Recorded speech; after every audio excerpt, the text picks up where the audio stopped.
many hyperlocal blogs. And this will be as successful as often as she can write about each one of these. If she's got one on here that she only writes about once a year, she's not going to be doing herself a whole lot of favors, with producing information that people want to see.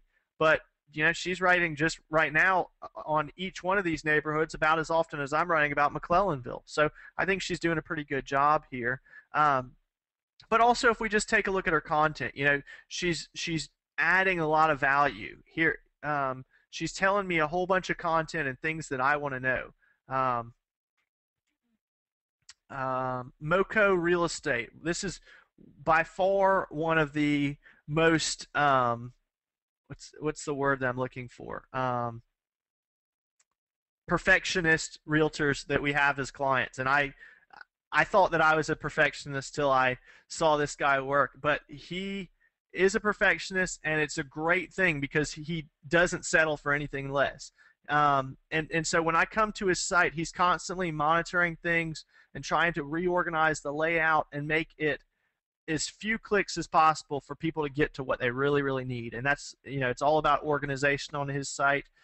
Each one of these little cities on the map I can click on, and I'll be taken to a place on his website where it's just specifically related to information about this. He doesn't talk a whole lot about news and events outside of real estate. So from a hyperlocal blogging perspective, he's not one of these guys who you're going to find out about rummage sales and things like that. But he does do an excellent job talking about the schools in his community, talking about the home prices in his community, creating creating resources about short-saled and bank-owned properties, foreclosed properties, and he's always creating lists and resources and things like that, which are going to take you to places like that. I'm just reading a question here.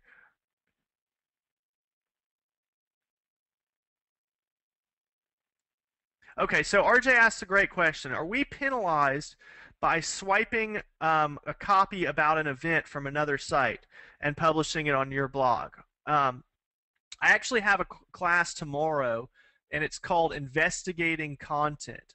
And I just talk about how to write a lot of the type of posts that I'm talking about here, how to write an event post, how to write a market update post. And one of the things I do talk about events, and I specifically say that you want to reword things. You're not penalized in the sense that that your site is going to lose things, but it's not. There's a possibility that it's not going to gain anything.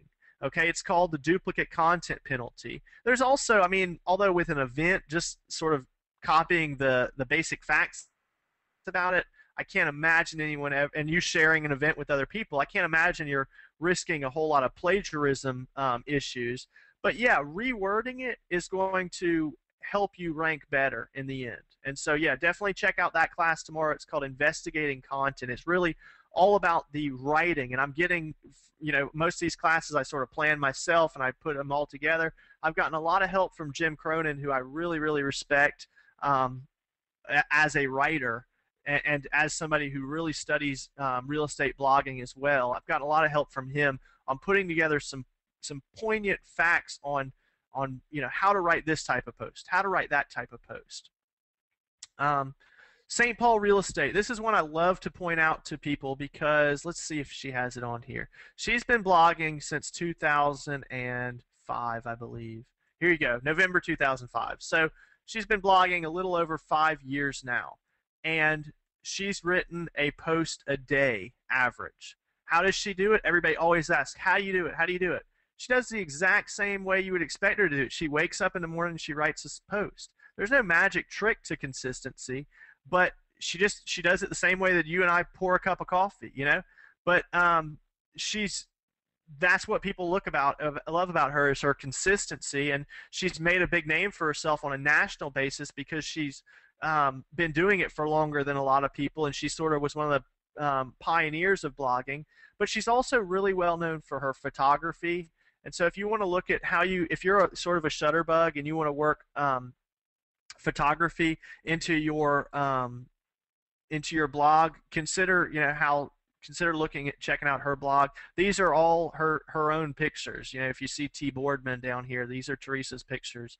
Um, that one's probably not. This one's not. She uses other people's pictures, but here's a great local picture that really shows me it without me even reading word number one. I know that she's out there walking around in her community. It might have been between listings.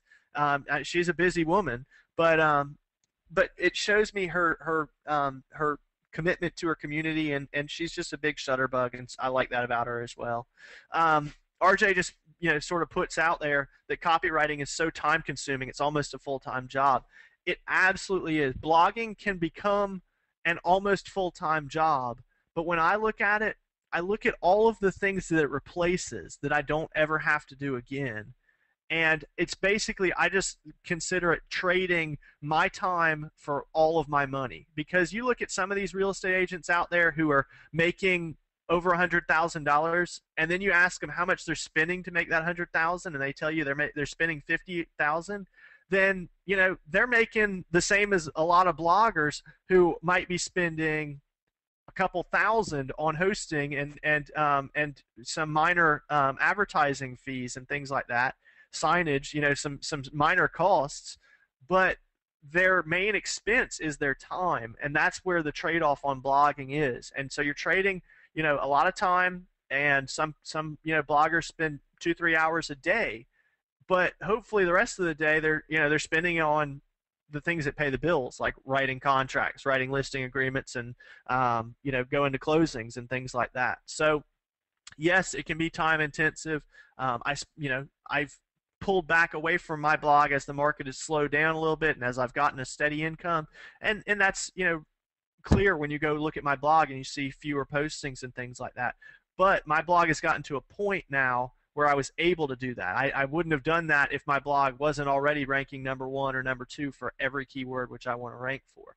So I've done my hard work in the beginning, and I've built up a place in my niche, and then I've been able to pull back a little bit. So for some people, depending on your niche, there may be a light at the end of the tunnel where you don't have to write over and over and over again. But I would say if you build yourself up to be this sort of resource provider, that you may want to continue to provide that resource, because it can be sort of harsh if you pull a rug out from under your audience. Let's see here. This is Miami Select Real Estate, someone who's sort of new to my list, and she writes excellent real estate posts. Let's see if I can find one on here. My top 3 homes for today's Coral Gables open house. Okay, she's got great pictures in here. I don't know if she took them or not, and then she ties them in here to a link for more information on the houses. Okay, I'm going to skip over the Happy New Year house. Looking for room to run? I have the perfect home for you. So she's just sort of speaking to a different audience in these posts. Okay, she's identifying, is this you? Well, this is your home. And that's one way that you can pitch homes. Almost, you're doing it one at a time sales pitch, but it can be really, really good if you've got this audience who knows that they want to live in your community. Okay. Talking about mortgage rates, everyone can do that, so let's skip on down. 3 Coral Gables condos with surprisingly spectacular views. Here she's just approaching it from a different angle. She's talking about the view out of a condo. Okay, and unfortunately she didn't share the view with us. She just shares the view of the place. Miami rated number 3 is sort of a news story. Coconut Grove luxury home reduced by $300,000 under contract within 7 days. She's probably sort of tooting her own horn in this, but she's got a video embedded. She's talking to the audience. She's working on a sales pitch in a personal manner. Okay. Foreclosure price, quick sale. So lots of good information on real estate listings, and blogs are always evolving. I never know what I'm going to get. Like I said, I don't specifically screen these blogs beforehand, because I've done this enough that I know that I'm going to find good content. A lot of people always ask about, how do I get more comments? Real estate blogs aren't supposed to have comments and things like this. This is the one that sort of broke that record for me. This client writes strictly about real estate. She does.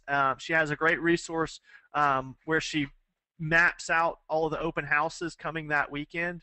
But as I scroll down here, let me see. Don't make me a liar here. Okay, 2 comments, no comments. Maybe she's gonna make me a liar. No comments.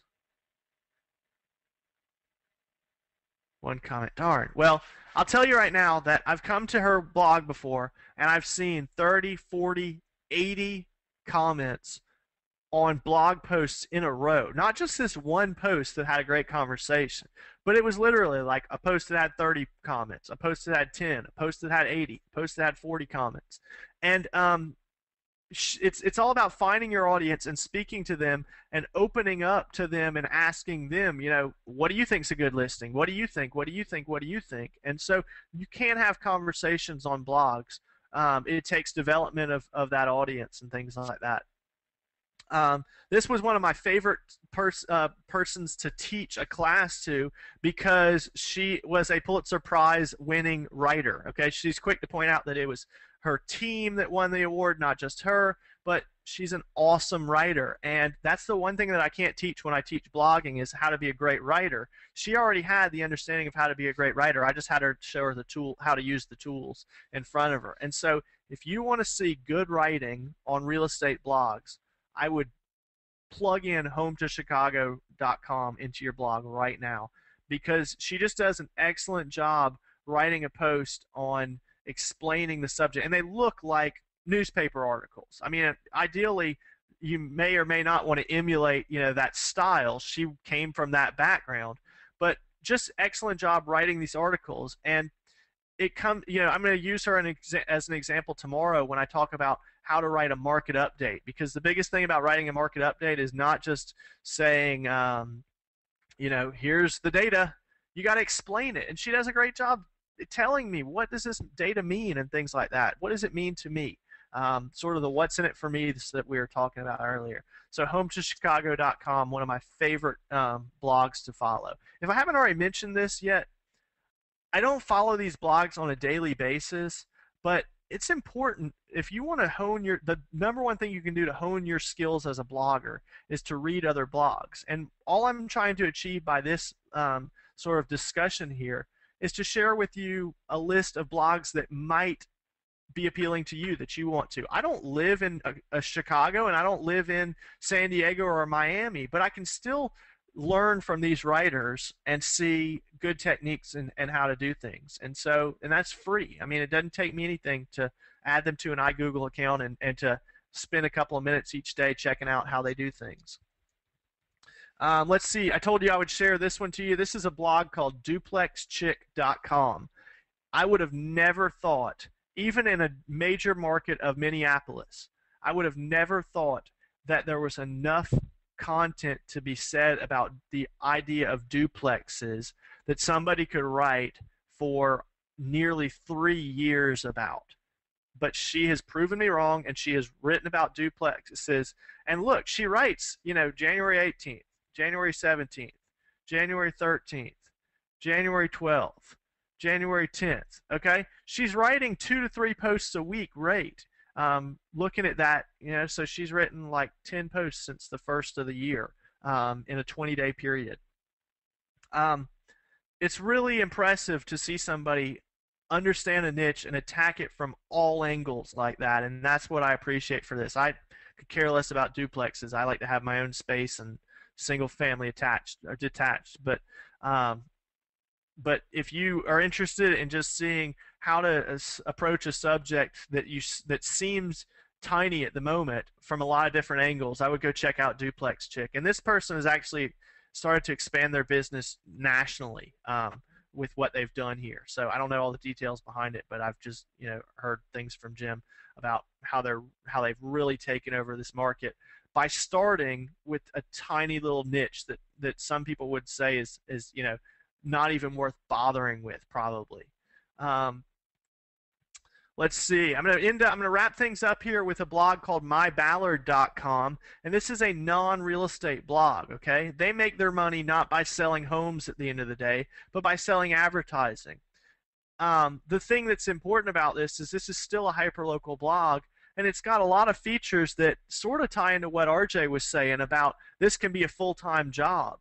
Yeah, it can be a full-time job if you really start to build out resources like they've got. They've got an events calendar, restaurant, all these things that I was talking about are things to sort of aspire to. But maybe you set yourself up as a broker in years to come, and you've got agents working under you, and